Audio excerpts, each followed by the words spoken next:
आपका स्वागत है हमारे चैनल मंगल ज्ञान दर्पण में। साथियों, रोजाना की तरह आज भी हम आपके सामने प्रस्तुत हैं और आपके लिए लाए हैं भगवान शंकर की कथा। एक गरीब व्यक्ति को भगवान भोलेनाथ ने कैसे मालामाल किया और उस कैसे उसे आशीर्वाद प्राप्त हुआ। साथियों, एक गांव में धर्म सिंह नामक एक गरीब मजदूर रहता था।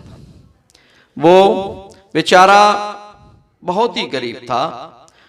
उसके साथ उसके माता पिता व उसकी पत्नी व बच्चे साथ में रहते थे। मजदूरी करने वाला केवल वो एक धर्म सिंह ही था जो कि रोजाना मजदूरी करता था। वह बेचारा धर्म सिंह, उसके घर के पास में ही एक भोलेनाथ का मंदिर था और वो सुबह जब मजदूरी करने के लिए जाता था तो वो भगवान भोलेनाथ से कहकर जाता था कि हे मेरे भोले बाबा, मैं मजदूरी करने के लिए जा रहा हूं। और वह जब शाम को लौटता था तो भी भोले बाबा से कह के आया था कि मुझे ये देखो, इतनी मजदूरी मिली है, इसमें मैं क्या कर लूं। और वो जो मजदूरी मिलती थी वो अपने घर पर ले जा करके दे देता था। घर वाले जो मजदूरी मिलती थी उसी से अपना घर का सारा खर्च चलाते थे और इस थोड़ी सी मजदूरी में ही वो सभी घर वाले जो थे वो सुखी थे। लेकिन वह धर्म सिंह सुखी नहीं था। वो हमेशा सोचता रहता था कि कुछ ऐसा हो जाए जिससे मेरे पास ढेर सारी दौलत आ जाए। इसी बात की प्रार्थना वह भगवान शिव से रोज करता था। सुबह जाकर के मंदिर में जाता, वहां उनसे कह के जाता कि आज मुझे अच्छी मजदूरी देना जिससे कि मैं बड़ा आदमी बन जाऊं। और लौट के जब उधर से आता था तो मजदूरी जब मिलती थी और वो आकर के उन्हें बताता था और भगवान से लड़ने लगता था कि इतने ही रुपए मिले, इसमें मेरा कैसे गुजारा हो जाए। धीरे धीरे उसकी नाराजगी बढ़ती जा रही थी भगवान के प्रति और वो कभी कभी भगवान से बहुत देर तक लड़ता रहता था। एक दिन जब इधर से जब मजदूरी के लिए जा रहा था तो वो भगवान से बहुत नाराज हुआ और वो कहने लगा कि अगर भोले बाबा आप नहीं आए, आपने मेरी व्यवस्था नहीं की तो मैं इधर मंदिर में आना बंद कर दूंगा। आप मेरी प्रार्थना नहीं सुनते, मैं इतने दिन से आपसे कह रहा हूं। और वो बेचारा मजदूर वहां से भगवान से लड़ता हुआ भोलेनाथ से लड़ करके और वो सीधे अपने मजदूरी करने के लिए चल दिया।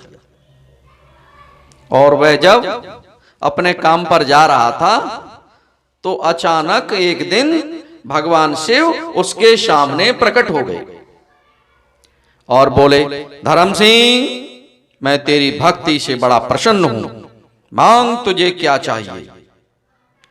धर्म सिंह बेचारा घबरा गया।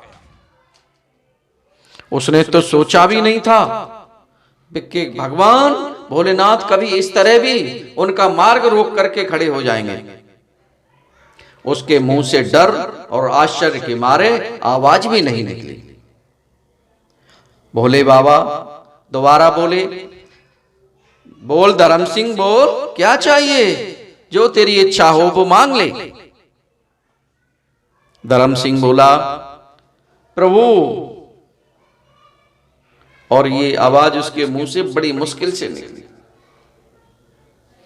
उसने कहा, प्रभु अभी तो मुझे कुछ भी नहीं सूझ रहा, क्या आप कल आ सकते हैं। भगवान भोलेनाथ मुस्कुराए और बोले, ठीक है, मैं कल इसी समय यही मिलूंगा। तुम अच्छी तरह सोच लेना कि तुम्हें क्या चाहिए और मैं कल फिर आऊंगा। इतना कहकर भगवान भोलेनाथ अंतर ध्यान हो गए और वो गरीब धर्म सिंह सोच में डूब गया कि क्या मांगू मैं। वह यही सोचता हुआ वह अपने वापस अपनी झोपड़ी में चला गया और पत्नी व बच्चों को वह अपने माता पिता को बिना कुछ बताए एक कोने में बैठकर सोचने लगा।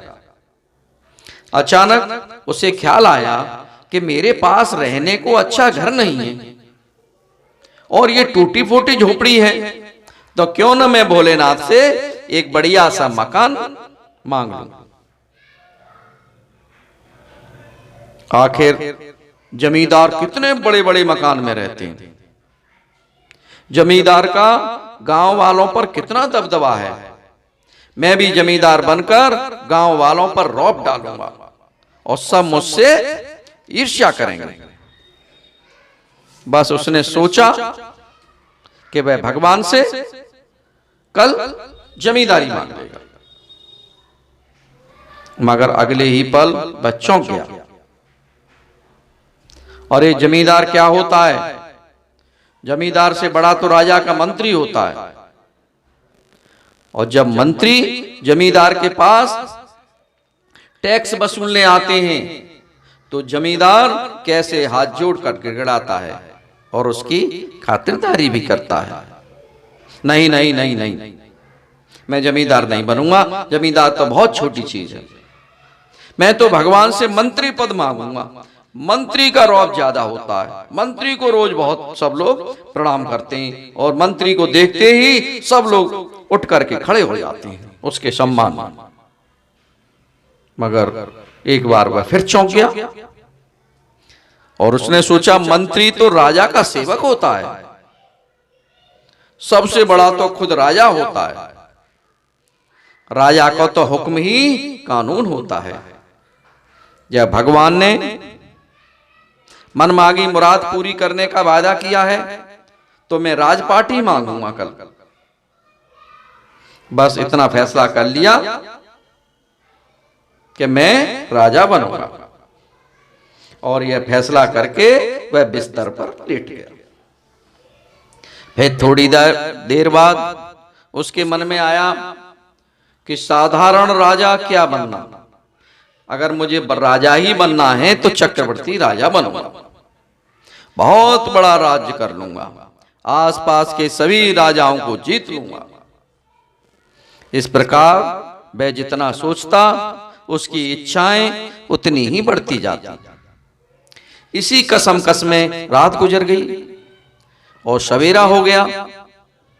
धर्मपाल उठकर भगवान भोलेनाथ से मिलने भागा, मगर इतना सोचने के बाद भी कोई फैसला नहीं कर सका।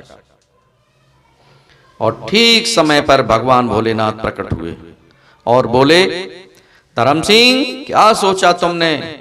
जो मांगोगे मैं वही दूंगा।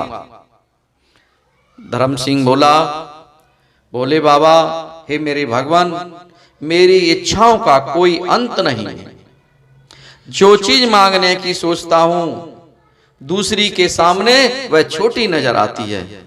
हे मेरे भोले बाबा, हे भगवान, मुझे तो जैसा हूं वैसा ही रहने दे, बस आत्मतुष्टि का दान दे।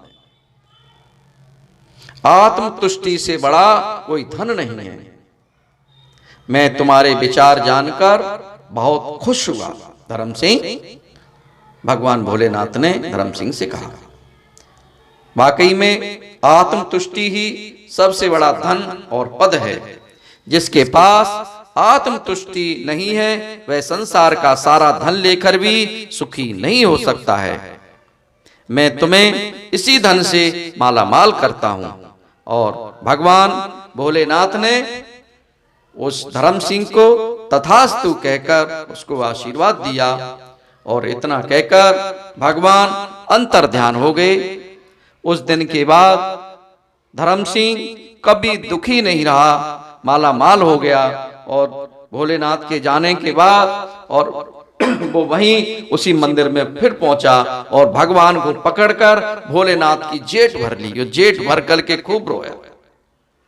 भगवान भगवान भगवान भगवान, और उसके मुंह से आवाज भी नहीं आ रही थी और भगवान से लिपट लिपट के रोया, प्रभु प्रभु आपकी कृपा मुझे मिल गई, बस इससे बड़ा धन मुझे कुछ नहीं चाहिए।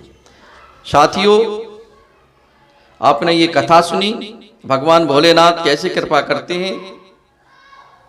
मैं भगवान से प्रार्थना करूंगा कि मेरे सभी भक्तों पर, मेरे सभी साथियों पर भगवान इसी तरह कृपा करते रहें, इसी तरह धन धान्य बढ़ता रहे। साथियों, अगर ये कथा आपको पसंद आई हो तो मेरे चैनल को सब्सक्राइब अवश्य करें, वीडियो को लाइक जरूर करें। धन्यवाद।